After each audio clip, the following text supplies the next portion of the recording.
Why was the ridge so quiet? That was the thought that wouldn't leave her alone as she lay prone in the cold dirt, cheek pressed to the rifle stock. Heartbeat in her ears, moonlight painted the jagged rocks in silver, but the darkness between them stayed heavy. Stubborn, swallowing movement whole, no wind now, just stillness. And stillness, in this part of the world, never meant peace. She shifted slightly, adjusting her scope, breath fogged in the frigid air. The valley below stretched out like a shadowed scar, its winding floor framed by cliff faces sharp enough to cut the sky. Down there, 8 seals moved in practiced silence, each step measured, weapons angled for a fight they hadn't met yet. She could make out the team leader, square shoulders, hand signals tight and precise, guiding them toward the compound at the valley's edge. That was where the high value target was supposed to be. She didn't trust supposed to. Not after what she'd seen. Her call sign was Raven.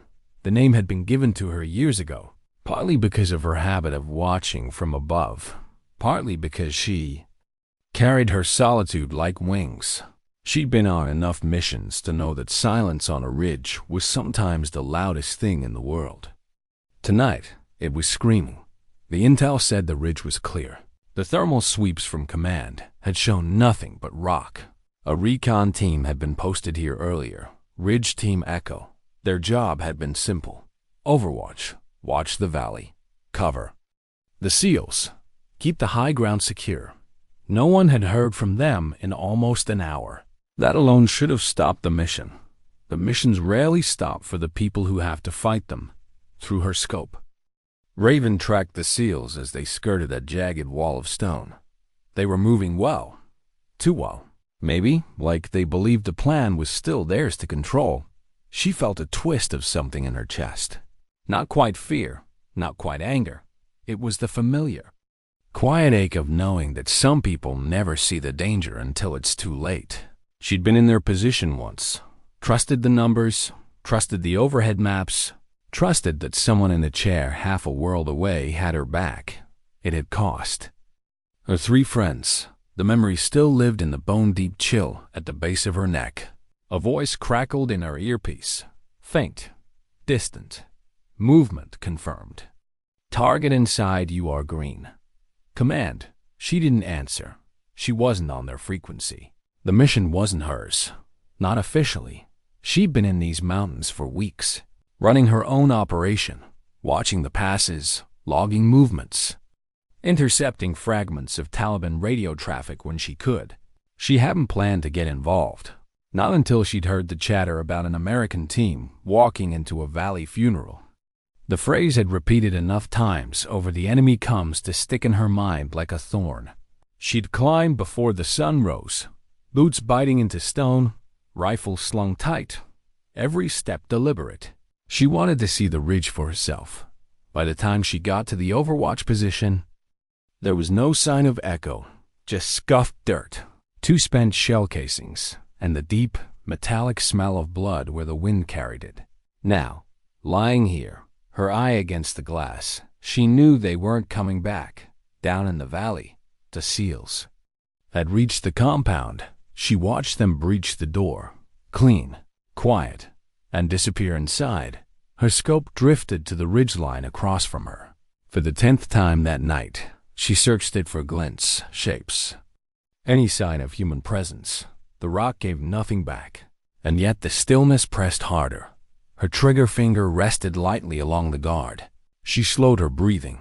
Her ears were tuned for the wrong kind of sound, not the careful shuffle of boots or the muted click of gear, but the sharp, fast sound of action starting too soon inside the compound. She saw movement again. 2 SEALs dragging a man into view, HVT, hands bound, beard thick and dark. Even from here, she could see the way his shoulders sagged, like he'd been waiting for them. No fight, no struggle. Too easy. Her gut tightened. She adjusted the focus ring on her scope, pulling in the image until the man's face was clear. There was a faint smile there, small, controlled. It wasn't the look of a man surprised to be caught. It was the look of someone watching a plan unfold. Exactly the way it was supposed to. Raven's breath stilled in her chest. Then the shot came. One sharp crack from somewhere above the seals, echoing off the valley walls, not hers. She swung her scope instinctively toward the sound's origin. Scanning the ridge, muzzle flash in the same heartbeat, one of the seals outside the compound. Dropped, his cry punched out of him by the force of the bullet. And then the valley lit up, automatic fire poured down from the high ground. Not wild bursts, disciplined streams that pinned the team in place. Stone shattered, dust lifting into the air like smoke. She could see them scramble for cover, dragging the HVT down behind the wall. Her jaw locked. The ridge was supposed. To be clear, she knew now what that meant. Someone had lied. More muzzle flashes bloomed like brief, deadly flowers along the ridgeline. Through the haze of dust, she counted shapes, too many to be local fighters. They moved with precision, taking angles, cutting off escape routes. She'd seen formations like that before. Foreign trained, maybe Russian, maybe mercenaries. Either way, not the kind of enemy you stumbled across by accident. The seals were boxed in. Raven shifted her body a fraction, realigning her scope on the highest point of the enemy line. She centered the crosshairs on the gunner, laying heavy fire toward the compounds. Eastern wall, breathe, exhale, squeeze. The shot cracked through the night, folding the man instantly. The seals hesitated, looking toward the ridge. She ignored them, shifted, found the next target. An RPG operator angling for a clean shot at the building's south side. Another slow breath, another squeeze, 2 down. She knew better than to stay in one place. Rolling to the side, she crawled behind a cluster of rocks, scanning for her next shot. The enemy was reacting now, shifting their fire toward her position. That was good. It meant less heat on the team below. But it also meant they knew she was here. Her mind ticked through possibilities. She had no comms link with the seals, no way to coordinate if she kept working her angles. She could thin the attackers enough to give them a break. If she stayed too long, they'd flank her the way they were flanking them. The sound of engines carried up from the northwest, trucks, reinforcements.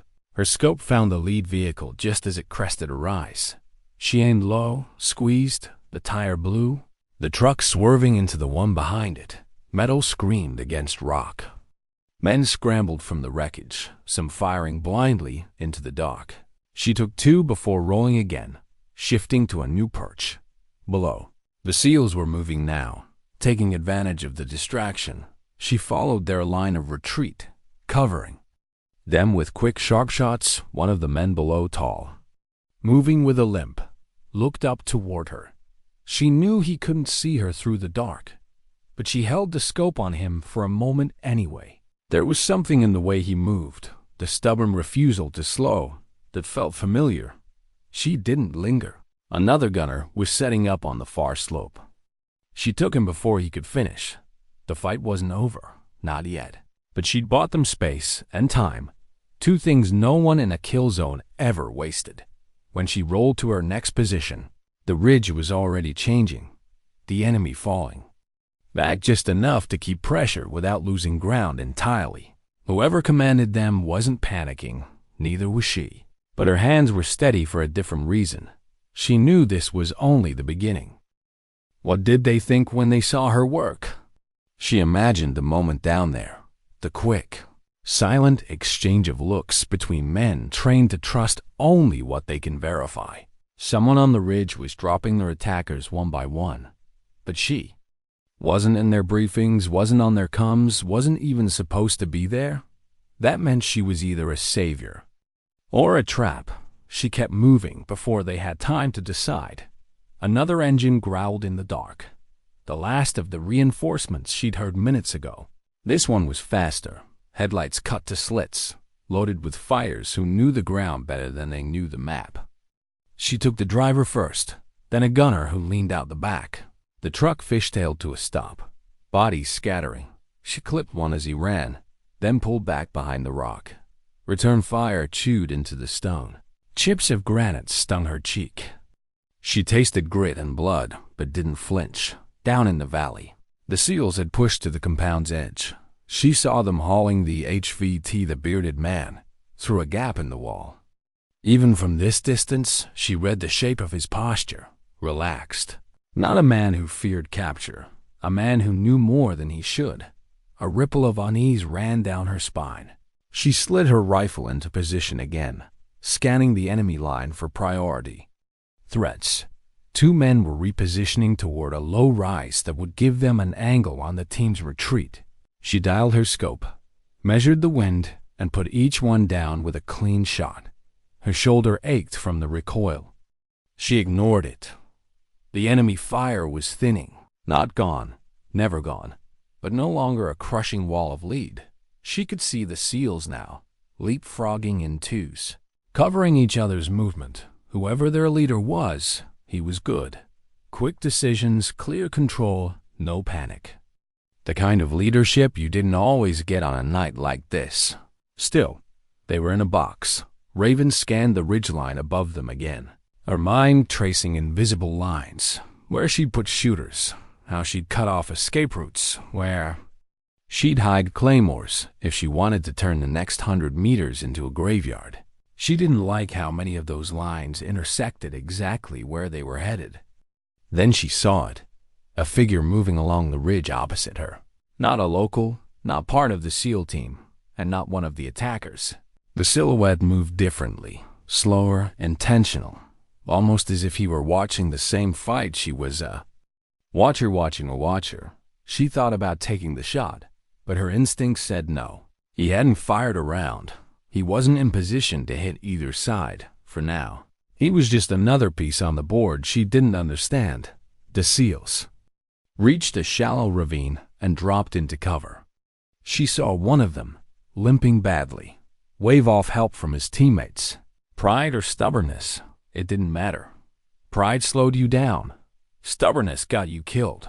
Her mouth was dry. She took a sip from the tube at her shoulder. The water, lukewarm but steadying. She'd been here before, pinned between a bad choice and a worse one. The enemy pressing in, time running out, and always the question, who put them here? The chatter she'd intercepted days ago hadn't been random. She knew the cadence of an ambush being built, routes mapped, choke points set, kill zones plotted with care. That kind of preparation took foreknowledge. Someone had fed it to them. Her jaw tightened. A burst of gunfire snapped her back. The enemy had regrouped, pressing hard on the SEAL's right flank. She saw muzzle flashes, tracked the arc, and found the shooter behind a rusted truck frame. One breath, one squeeze, and he was down. The team leader below looked up again. This time, he held the gaze for half a heartbeat longer before ducking back into cover.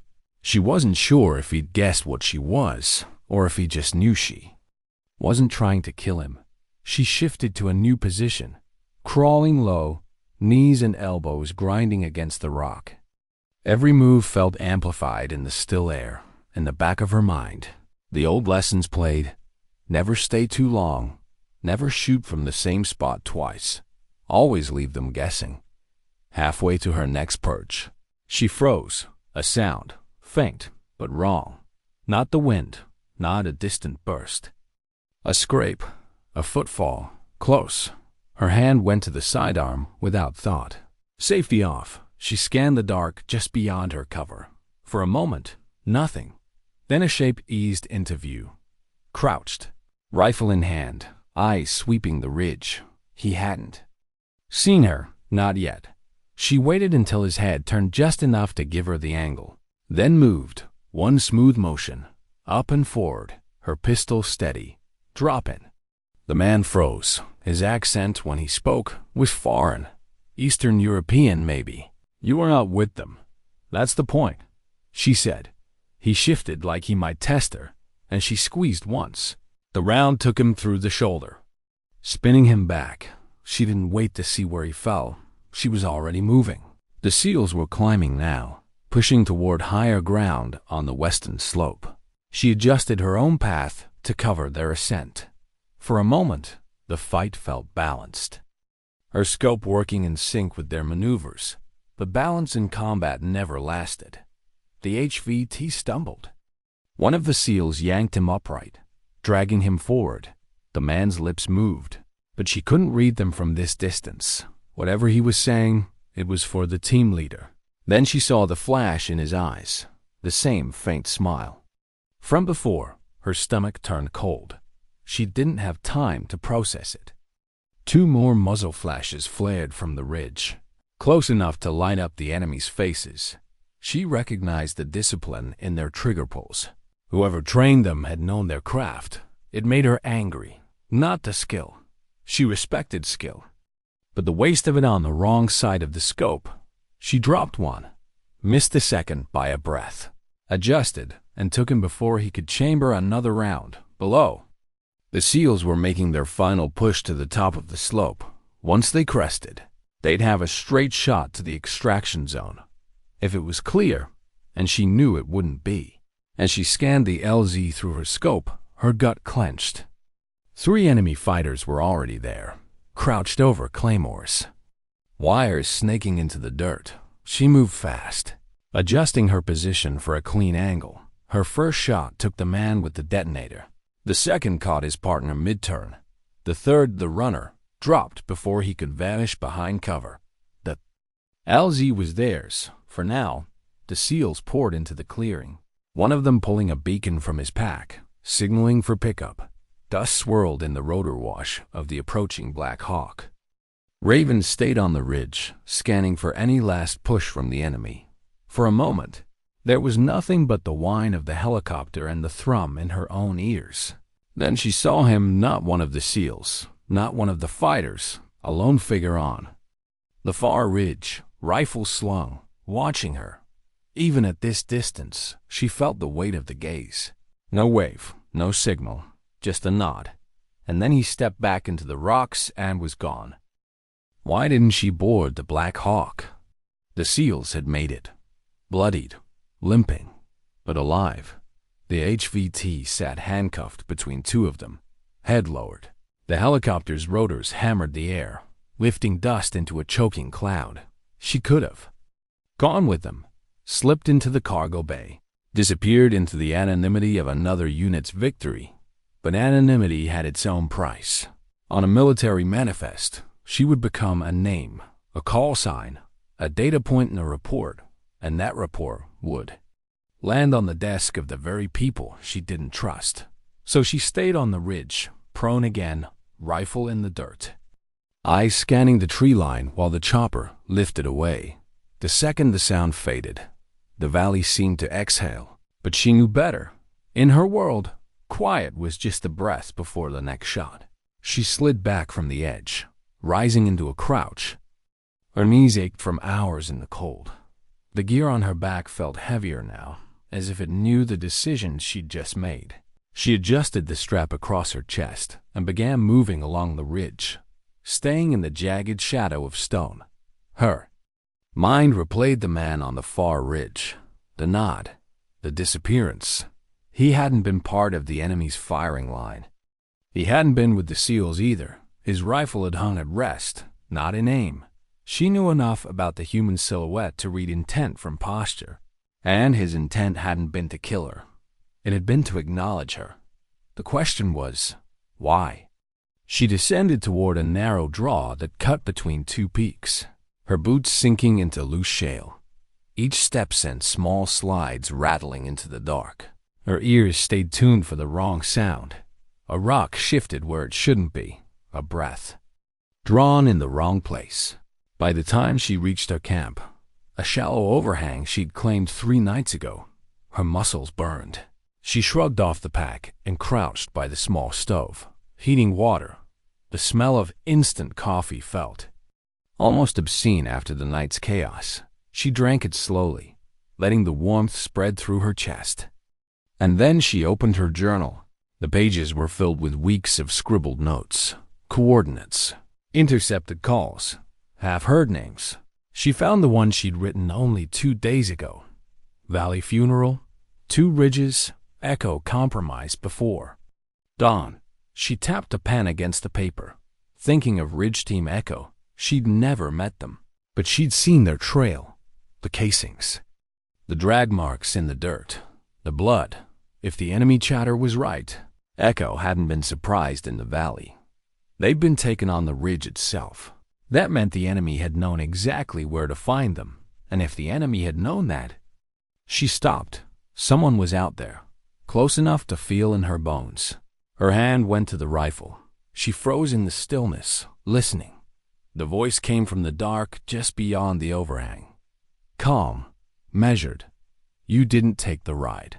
She didn't aim. Not yet. Neither did you. A figure stepped into the glow of her small lantern. Same man from the far ridge. Closer now, she saw weathered skin, a weak stubble, eyes that never seemed to blink. His rifle was slung again, the way a carpenter carries a hammer. Not in threat, but because it belongs there. You shoot clean, he said. You don't waste rounds. She didn't answer. You're not one of them, he added. Neither are you, she said. He smiled faintly. Name's Booker. She'd heard it before. Not in a briefing, not in an op order, but in the kind of whispered conversation soldiers had when the lights were low and the drinks were strong. Stories of a sniper who'd walked away from the teams, who'd stayed behind on a mission to protect the convoy long after the order to evacuate. Officially, he'd been honorably discharged. Unofficially, he'd vanished. The Ridge Ghost. What were you doing out here? She asked. Same as you, he said, making sure they didn't all die. She studied him. He didn't carry himself like a man working under orders. There was no hurry in him, no deference to a chain of command. Just calm, grounded purpose. Echoes. Gone, she said. He nodded. I saw it. Her jaw tightened. You watched? I tried to warn base, he said. They cut my signal. The words landed like a stone in her gut. You think it was deliberate, she said. I know it was. He didn't elaborate.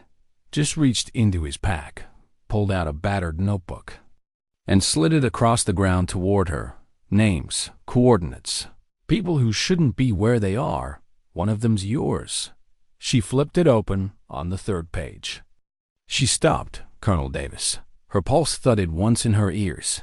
Davis had been in her briefings before. Not for this mission. She wasn't officially on this mission, but for others. He had the kind of calm authority people like to follow. The kind that made betrayal harder to see coming. He was in your op? Booker asked. She nodded once. He's still in mine. Booker's eyes didn't change, but something in the air between them did. Then you already know you can't. Go back. She closed the notebook and slid it into her own pack. So what now? Now? He leaned back against the rock, unbothered. We wait, and when they come for us, we choose where they bleed. She didn't ask how he knew they'd come. She already knew the answer. The coffee had gone cold in her cup, but she drank the rest anyway. Her gaze drifted to the narrow opening of the overhang. Beyond it, the mountains stood black against the sky, their peaks cutting into the stars. Somewhere in those shadows, the people who'd sold out Echo were already moving their next piece into place. She just didn't know yet if she and Booker were on the board, or off it entirely. How fast could they erase her? That was the question pressing against the back of her skull as she sat cross-legged in the overhang, the battered notebook heavy in her lap. Her name wasn't in any official roster for tonight's mission. She'd made sure of that. But she'd been in enough after-action briefings to know how command could make someone disappear. A line in a report here, an unexplained loss of contact there. Soon enough, you'd be nothing but a ghost story in the barracks. She glanced toward Booker. He was leaning against the rock wall, stripping and cleaning his rifle with the kind of patient attention that made it seem like the world outside didn't exist. Maybe for him it didn't. You've been out here how long? She asked. He didn't look up. Years. No comms, no team, no leash, he said. It wasn't bravado. It was fact. And for the first time in a long time, she felt something like envy.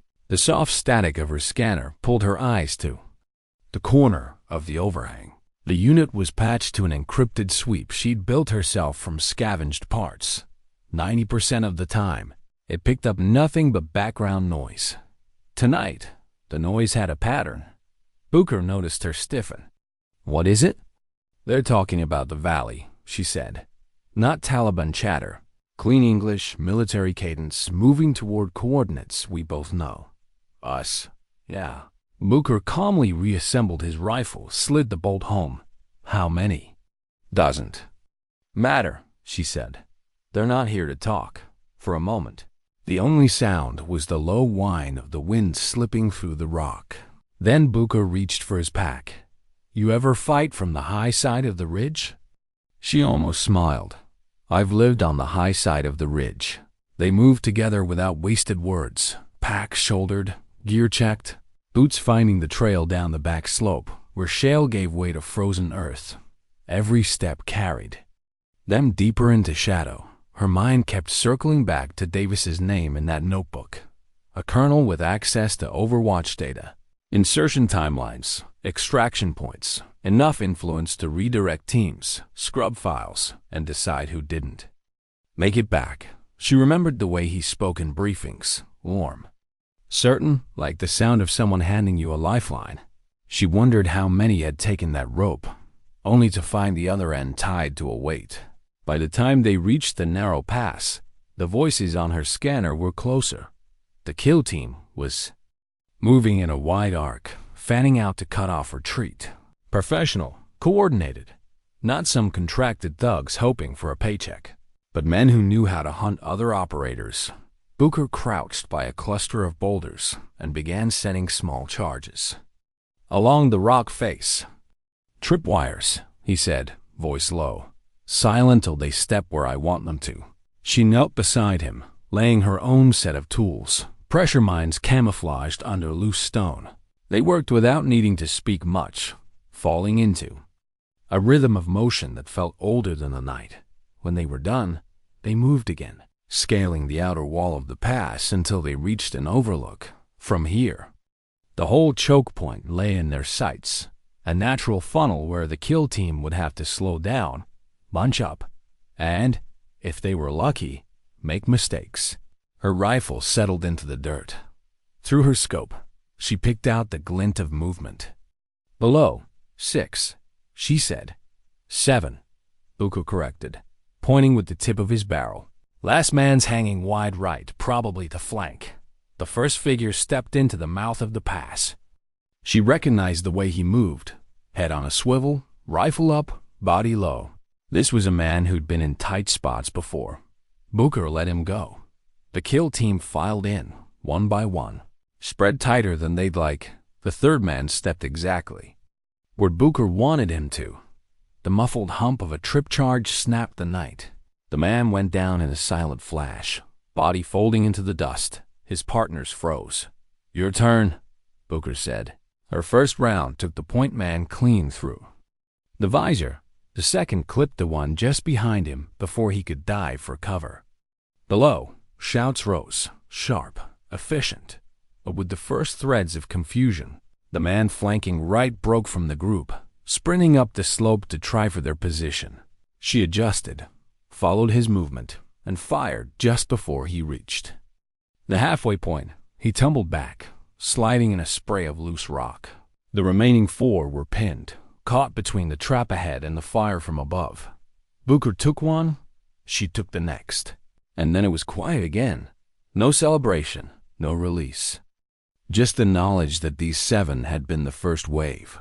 "They'll send more," Booker said. She pulled her scope from the pass, scanning the ridges beyond. "Then we need to move before they box us in." They headed east, skirting the high ground. The stars overhead were pale against the black, the cold biting through her gloves. Her mind kept turning the same thought over. If they'd come this fast, Davis had eyes closer than she realized. By dawn, they'd reached the shallow cave system Booker claimed to know well.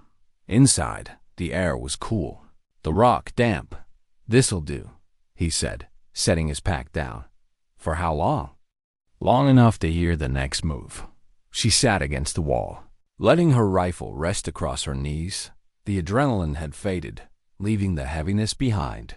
She felt it in her bones, in the ache between her shoulder blades. "You've been hunted before," Booker said. She glanced at him. "Everyone who's worth hunting has." He studied her for a moment, as if trying to read the truth she hadn't said aloud. Then he nodded. She didn't tell him about the first time she realized Command had decided she was expendable. It had been years ago. Another mission in another valley. Different uniforms. Same silence over the coms when she'd called for help. That night had ended with 3 folded flags and her decision to stop trusting maps she didn't draw herself. Instead, she said, "You think we can make them come to us?" Booker smiled. Just enough to crease the skin around his eyes. "That's the only way they bleed. How do you fight an enemy you can't see on the battlefield?" She turned the question over in her head as she checked the feed on her portable scanner. The screen was dim, almost black, but faint bands of movement traced across the frequency range. Military encryption, but not the kind she'd seen in regular operations. Too clean, too compartmentalized. Booker sat across from her in the cave, his rifle resting on his pack. He wasn't watching the scanner. He was watching her. "You've got that look," he said. "What look?" "The one people get when they're trying to decide whether to burn the bridge or walk across it." She didn't answer right away. The data scrolling across the screen wasn't just chatter.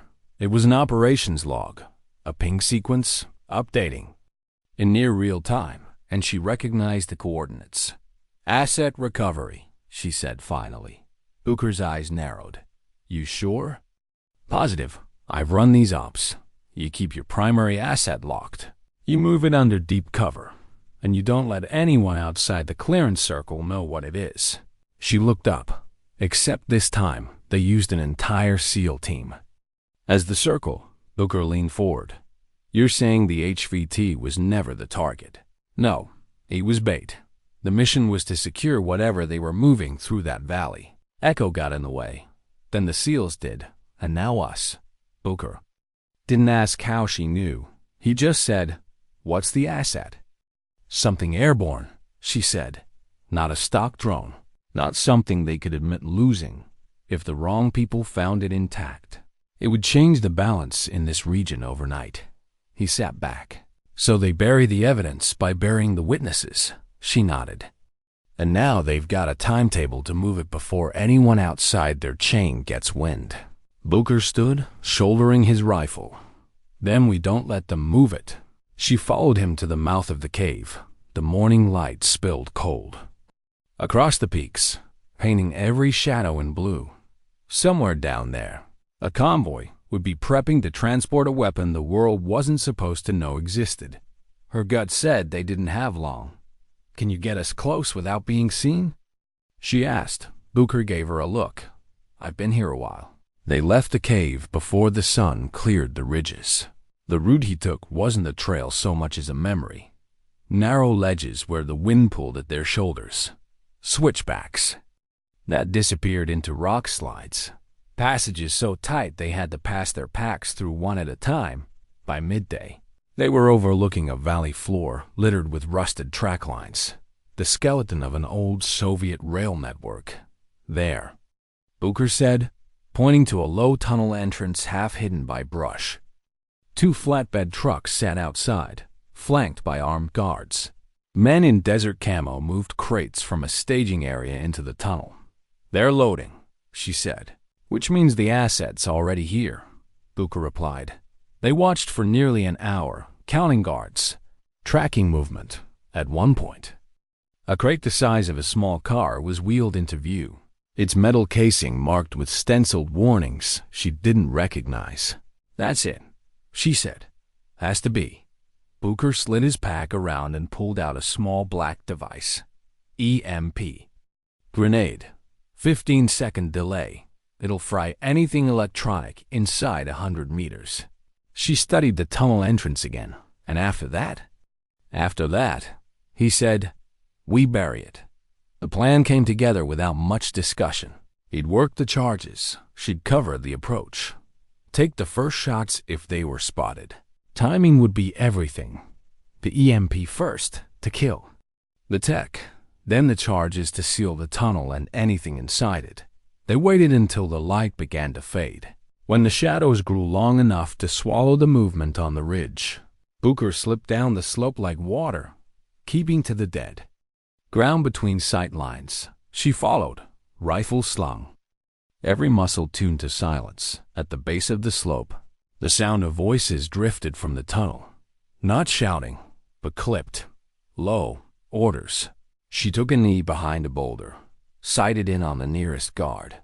Through the scope, she could see the faint reflection of a clumsier piece, professional again. No local militia here. Booker was already in position, crouched against the tunnel wall.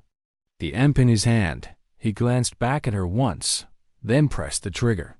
The grenade rolled into the dark, vanished from sight.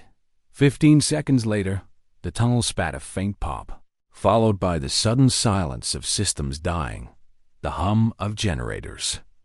Cut off mid-breath. Inside, voices rose in confusion. Booker was moving before they'd finished shouting. He planted the first charge against a load-bearing arch, then another further inside. She picked off 2 guards who tried to push into the tunnel. The rest scattered, unsure where the attack was coming from. By the time Booker sprinted back out, the timer on the charges was already ticking. They ran. The blast came 30 seconds.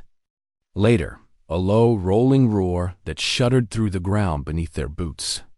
A cloud of dust and smoke boiled from the tunnel mouth, carrying with it the smell of scorched metal and stone.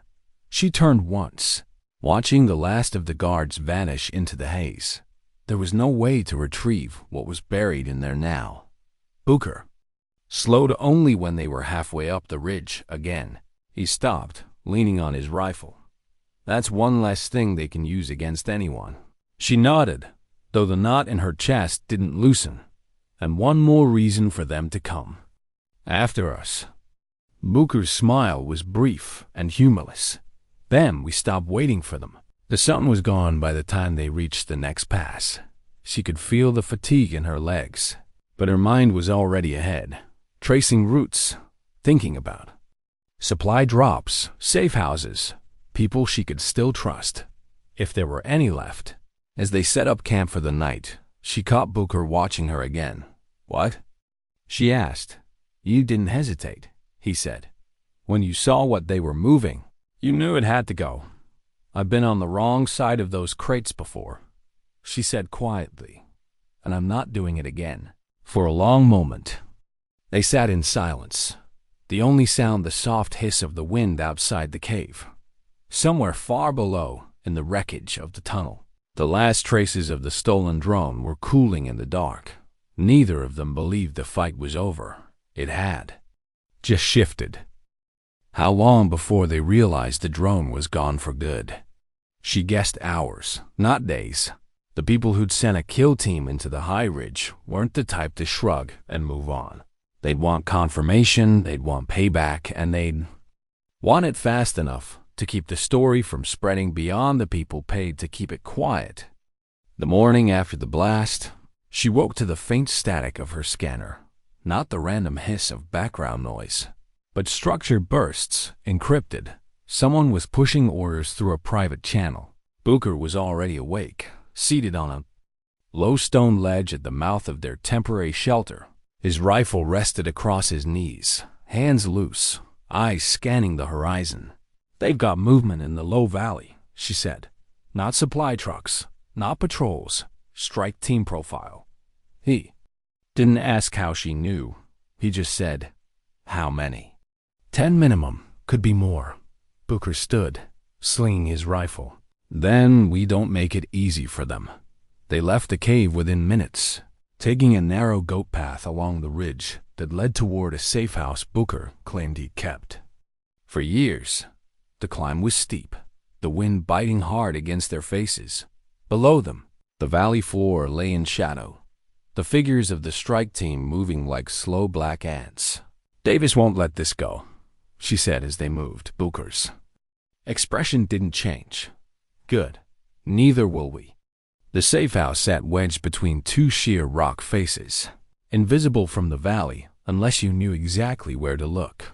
The door was disguised as part of the cliff, a slab of weathered wood reinforced with steel.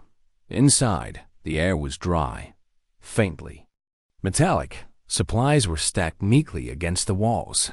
Rations, water, ammunition, and the kind of old tech that still worked after you'd burned the modern systems down. "You built this alone?" she asked. "Alone's the only way it stays standing," he said. She set her pack down and began checking the sightlines from the narrow windows cut into the rock. Two faced the valley below, another faced the ridge above. They offered just enough view to watch and approach without giving away a shooter's position. "They'll come before nightfall," she said. Booker nodded. "Then we get ready now." They moved through the motions with the economy of people who've done this too many times, sighting rifles, setting claymores in the narrow choke, leading to the door, stringing wire to a handful of pressure mines hidden under loose rock. The hum in the air wasn't fear. Exactly. It was focus. By late afternoon, the first sign came, a brief flash in the glass of her scope. Someone was on the high ridge across from them, scanning. "Spotter," she murmured. Booker tracked the same glint. "He's ranging for their breach." They let him keep looking. The spotter didn't survive long enough to pass the data back. Her shot took him just as he shifted to adjust focus. That was the first crack in the silence. The next came 30 minutes later, the soft crunch of boots on rock in the choke point below. The pressure mine went off with a muted thump, swallowing the first man in a burst of dust and stone. Shouts rose. Muzzle flashes sparked against the rock. She took the first target in her lane, then the second. Booker's rifle cracked from the opposite window, dropping another before he could reach cover. The strike team moved with precision, but the terrain fought them. Narrow approaches, blind angles, nowhere to run without crossing into a kill zone. Still, they were trained. They used smoke to mask their movement, pushing in closer. A round splintered the wood near her head. She shifted positions, rolling behind a second firing slit. Through the haze, she caught sight of a man crouching behind a boulder, setting a charge. "Booker?" she called. "Left side breach." His shot took the man through the temple before he could finish. The strike team pressed harder, trying to pin them in from two angles. She dropped one, then another. But the push didn't slow. Grenades arced into the choke, detonating in quick succession. Booker motioned toward the fallback tunnel, a narrow cut in the rock at the rear of the safe house. "We give them the shell, not the fight." She hesitated. Scanning the field again, 3 more were down, but the rest were close enough now that she could see the shapes of their helmets. They weren't going to stop until they'd swept every inch of the room. They moved fast, slipping into the tunnel. The air inside was cold, damp. She could hear the fight outside, the muted pops of suppressed rifles, the shouts bouncing off the rock. The tunnel led upward, opening onto a ridge above the safe house. From here, they could see the strike team swarming inside, their formations breaking down as they cleared the empty space. Booker set his rifle on the rock, exhaled, and took the shot. The team leader, the one barking orders, dropped instantly. Chaos rippled through the group. She joined him, picking off 2 more before they dove for cover. Within minutes, the survivors pulled back, vanishing into the rocks below. They didn't chase, not yet when the silence settled. She lowered her rifle. "They'll be back," Booker nodded. "Then we move before they find where we went." As they broke down their positions, her mind went to the bigger picture. Davis had escalated from setting an ambush to sending a strike team into the mountains. That meant he was running out of time to tie off loose ends, and if he was desperate, he might make mistakes. She slung her pack over her shoulder, eyes narrowing toward the darkening horizon. "Then we make him think he's winning." Booker smiled faintly. "That's when they bleed the most." What's the fastest way to make a man like Davis bleed? Not by shooting him, Shooting him would only turn him into a cautionary tale, the kind of fallen hero speech generals used to rally their next round of soldiers. Men like Davis didn't. Live on the battlefield anyway, they lived in the space between whispers and signatures, in the corridors where favors traded hands without a word. To kill him, you had to kill his control. They moved fast after the safe house fight. Following a high ridge path Booker swore only the mountain goats used. It cut across a wind-scoured slope and ended in a narrow cave hidden behind a wall of twisted juniper. Inside, a small Cums rig sat on a folding table, old hardware, heavy, with dust, but patched into a signal path Booker had kept alive through 3 continents. "You've been feeding this thing?" she asked, running her hand over the worn casing. "Only when I have something worth feeding it," Booker said. "Tonight's one of those nights." He booted the system. The monitor hummed to life, its green glow casting sharp shadows on the rock. They worked in silence at first. She on the scanner, pulling in fragments of encrypted transmissions from the last 48 hours. He sorting through the battered notebook for patterns in the names and coordinates. The data formed a shape quickly. Shipments, payouts, troop movements that had nothing to do with official missions. "Black Vulture," she murmured, seeing the Cody name repeat. "It's the same op, the Valley, the drone, Echo's disappearance. It's all one operation," Booker nodded. "And Davis is still running it." She traced a finger along the list. "If we drop this in the right places, it won't just make noise, it'll make a storm." Booker glanced at her. "Who do you trust to handle it?" "Not many," she said. "A few journalists who don't scare easy. A couple of whistleblowers who've been waiting for something this big. And one retired colonel who hates Davis more than I do." He leaned back. "Then we don't give it to them all at once. We leak it in pieces. Make him chase the shadows while we keep moving. By nightfall, the first packet was gone. Stripped of any metadata that could trace it back to them, routed through enough dead drops to make even the most paranoid analysts sweat. A small forum for military contractors would wake up to a redacted op order tied to coordinates in the valley. The second leak went to a war crimes watchdog site, paired with satellite stills of the ridge hours before Echo vanished. 2 figures. Visible, one identified as Echo, the other unknown by dawn. The first ripples had hit. Someone in Davis's chain had flagged the leaks as compromised intelligence, but not fast enough to stop the chatter. A handful of reporters began circling. A junior senator's aide requested a closed briefing. "They'll know it's us soon," she said. Looking over Booker's shoulder, "They already do," he replied, scanning the horizon through the slit in the cave wall. She didn't ask how he knew. She could feel it too. The tension in the air, the way the mountains seemed to hold their breath. It came mid-morning, a burst on the scanner, cleaner than anything they'd picked up in days. Booker listened, head tilted. "They're pulling Davis out of Kabul," he said. "Too much heat. That means he'll have to move." "His people," she said. Booker's eyes narrowed. "And he'll have to show himself to do it." The thought settled between them for months.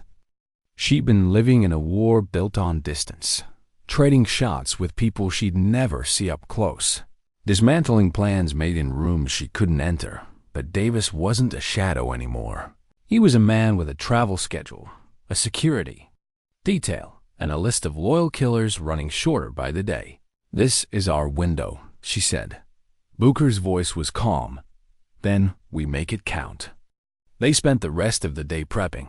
She cleaned her rifle twice, checking every screw. Every spring, Booker laid out maps of Kabul and marked likely routes, choke points, and fallback positions. He's not going to walk into a meeting without Overwatch, Booker said, "which means we'll have to cut them first." She studied the map. "I can do that." "From how far?" She looked up at him. "Far enough that they won't see me. Not until it's over." Night fell without either of them sleeping. The wind outside had shifted, carrying the smell of dust and the faint hum of generators from somewhere down in The low valley, she imagined Davis sitting in some fortified compound, believing the mountains between them made him untouchable by morning. The next leak went live, this one to a defense industry blog known for picking fights with the Pentagon. It named a contractor tied directly to Black Vulture, linked them to Davis's signature on a mission authorization, and hinted at operational anomalies during a SEAL deployment. The backlash was instant. Even before noon, chatter spiked across encrypted nets. Booker listened with one ear while packing his kit. "They're closing the compound," he said, "moving him tonight." She tightened the strap on her pack. "Then tonight, we end this." The plan was dangerous. Maybe suicidal, but clean. Catch Davis in transit, when the security detail would be stretched thin between moving him fast and keeping him alive. She'd set up at range, remove his overwatch, and let Booker get close enough to force a choice: talk or disappear. Neither of them pretended he'd choose to talk as they left the cave. She looked back only once. The comms rig sat dark now, the glow gone. The last packet was already on its way to 3 different corners of the world. Even if they didn't come back, the trail wouldn't die with them. The path down into the low valley was steep and slick with loose gravel. Booker led, moving with the ease of someone who'd learned every inch of it in the dark. Her rifle was light in her hands, heavy on her shoulders. Hours later, crouched on a ridge overlooking the only paved road out of the compound, she saw on the first sign, headlights cutting the night, bouncing over the uneven asphalt. Through her scope, she counted 3 vehicles. Lead and tail were armored SUVs. The middle one was a transport van with blackout windows. Her pulse slowed, not sped. Booker's voice came soft in her earpiece. 2 on the roofs, scanning. She adjusted. Sighting in on the first overwatch, the man's helmet caught the faintest glint of light as he turned. She squeezed. He dropped without a sound. The second spun, trying to track the source. Her shot caught him mid-turn. Booker was already moving down the slope. A shadow against shadows. The convoy braked hard. Security detail spilling out. Rifles up. She took another shot, dropping a man reaching for the van's side door. Then she saw him, Davis, in the brief space between the van's door opening and a guard moving to block her view. His face was exactly as she remembered from the briefings. Calm, certain, like nothing happening here could touch him. She chambered the next round, steadying her breath. How many heartbeats did she have left to decide? Through her scope, she had Davis framed, not perfectly, not yet, but enough that the margin between a clean shot and a wasted one was only a breath away. He was stepping from the van, guarded on all sides, but his body language wasn't tense. No. Davis was still the man from the briefing table, still wearing that faint air of control, as if even here, in the cold dust of the valley, the world bent to his plan. She had seen that look before, in officers who traded soldiers' lives for statistics, in men who spoke of acceptable losses like they were talking about equipment. The wind shifted, brushing cold across her cheek. Booker's voice came low in her earpiece. "Your shot." The crosshairs hovered on Davis's chest. One squeeze, and every name in his notebook would die with him. One squeeze, and Black Vulture would end here, in a shallow ditch off a nameless Afghan road. But dead men didn't confess. Dead men didn't ruin their allies' careers, or leave trails in financial records, or pull others down with them.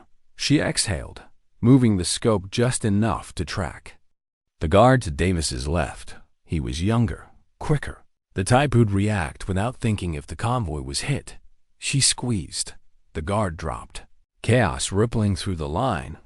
Booker was already moving, using the distraction to close in. He flowed between shadows, his rifle hanging low now, pistol in hand. The guards reacted just as she'd expected, some dragging Davis toward cover, others trying to find her position. She dropped another from the far right, pulling their focus, buying Booker seconds he shouldn't have had. By the time they realized where he was, it was too late. Booker came up from the low ditch beside the van, one hand fisted in Davis's collar, the other pressing the pistol against his ribs. He didn't shout. He didn't threaten. He just looked at the nearest guard and shook his head. Silence spread like a fuse burning out. Through her scope, she saw Davis's face change. Not fear. Not yet. But the first crack in the certainty, Booker spoke. But she couldn't hear the words from this distance. Davis replied, short, clipped. Booker said something else. Davis's jaw tightened. Then Booker looked up, meeting her scope dead on, and gave the smallest nod. She broke position, sliding down the ridge with practiced speed. When she reached the convoy, 2 guards lay dead in the dirt, another groaning from a shot that had shattered his leg. The rest were still, eyes flicking between her and Booker. Davis stood in the center, hands now behind his head. His calm was slipping. "You're making a mistake," he said. His voice was exactly as she remembered. Measured, persuasive. "You think you can carry this out of here? You think you can make it stick? No one will believe you." She stopped 2 paces from him. "They don't have to believe me. They just have to see you." He gave a small, almost pitying smile. "And then what? You drag me into some courtroom? You think they'll let me speak?" Booker answered for her. "No, but they'll see the files before they shut you up." Davis's eyes sharpened. "Files?" She didn't blink. Every leak, every signature, every payment tied to Black Vulture. "You're already bleeding, Colonel. We're just here to make sure it doesn't stop." For a moment, the only sound was the wind through the rocks. Then Davis did something she didn't expect. He laughed. "You think you've beaten me," he said, "but you've just made yourselves targets for life. You'll never stop looking over your shoulder." She stepped in close, her rifle hanging loose now. "I've been looking over my shoulder since the day I stopped trusting men like you. The difference is now. You know I'm there. They didn't. Kill him, that wasn't the plan." Booker bound his wrists, shoved him back toward the van, and left him there for whatever pieces of the chain of command still cared about appearances. They took the lead SUV instead, driving hard into the night until the road dissolved into dirt and the dirt into rock. Hours later, they abandoned it. In a dry riverbed, hiked to a rendezvous she'd marked months before. An old stone shepherd's hut, long abandoned, its roof half collapsed. They didn't speak much as they settled in. The adrenaline was fading, leaving the weight behind by dawn. The first wave of the leaks had hit. Davis's name was in headlines on 3 continents. The satellite images were everywhere. The ridge, the convoy, the tunnel before it collapsed. No single piece proved the whole truth. But together, they told a story too ugly to ignore. Booker stood at the hut's doorway, watching the horizon. "He'll come for us," she nodded. "Good." They stayed there for another day, moving only when the sound of distant rotors pushed them higher into the hills.